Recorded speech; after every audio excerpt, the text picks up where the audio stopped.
Listen, a lot of people should understand too. Back in that time when Puffy and Big, Notorious Big, got killed, hip hop was going through a really bad time. When Puff had to run Bad Boy Records, he had to protect himself too because, he had to travel outside of New York to other places, and he needed people around him that could keep other people away from him. So if the streets understands what I'm talking about, if you have your goons come with you to a certain city, goons recognize as goons.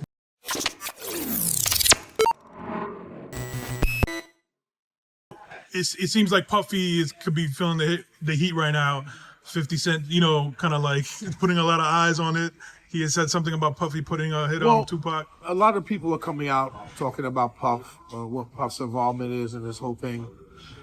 We have to wait and see. There was always that rumors, that speculation that Puff might have had something to do with this at that time. But right now, we have to see where things go because there's a lot to uncover first about KPD and his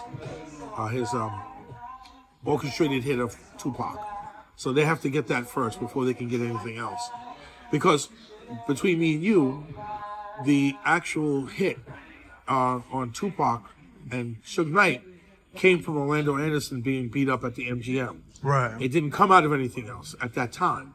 Now, whether there was some kind of a side plan that was supposed to be done or whatever, it probably was never orchestrated. Right. So if something was set up where you had paid somebody money to kill someone, which is a murder for hire, and it never was contracted or never went through, there's not much you could do to charge that. You know what I'm saying? You'd have to prove something like that. And Zip would have been the conduit for that, but he's not around anymore. I see. Well, there it is. That's all I got. But is there anything you want to tell the people, want to leave the people as far as regarding this KPD case?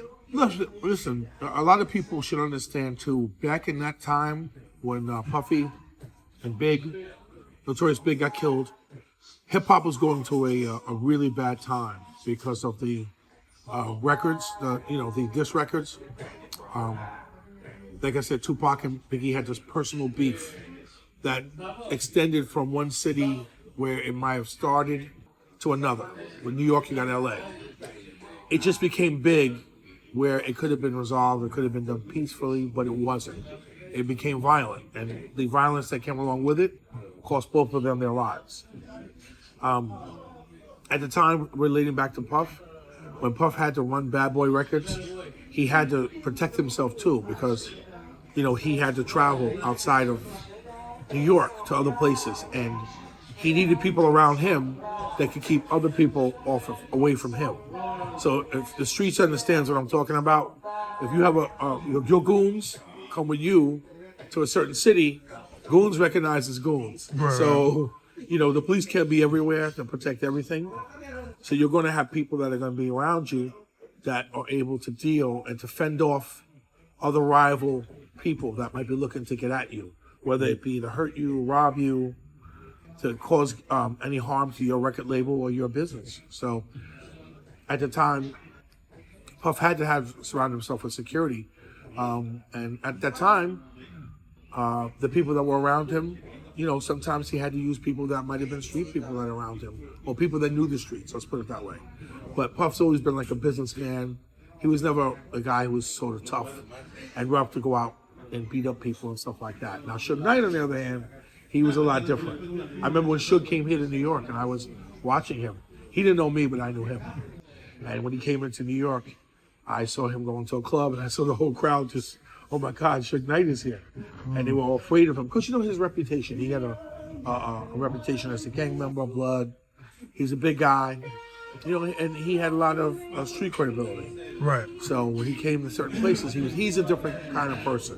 Yeah. Suge was always that kind of guy that was a street guy that handled things his way. He didn't deal with the police. He didn't deal with that. He handled it through the streets. But that's how it is in hip hop. And at that time, things were different. Even at this time now, things are different too. Now you have more of a gang involvement now. But back then, you still have gang involvement. So you see how it didn't really change much. It just went from one generation or one era to another. So I just want the people to know that hopefully people can have relief, and there could be some kind of closure that, you know, the person that was responsible or one person that's left is charged with Tupac's murder, and then that could be the end of that. Now we gotta move on to Big's murder, and then Jam Master Jay. There it is.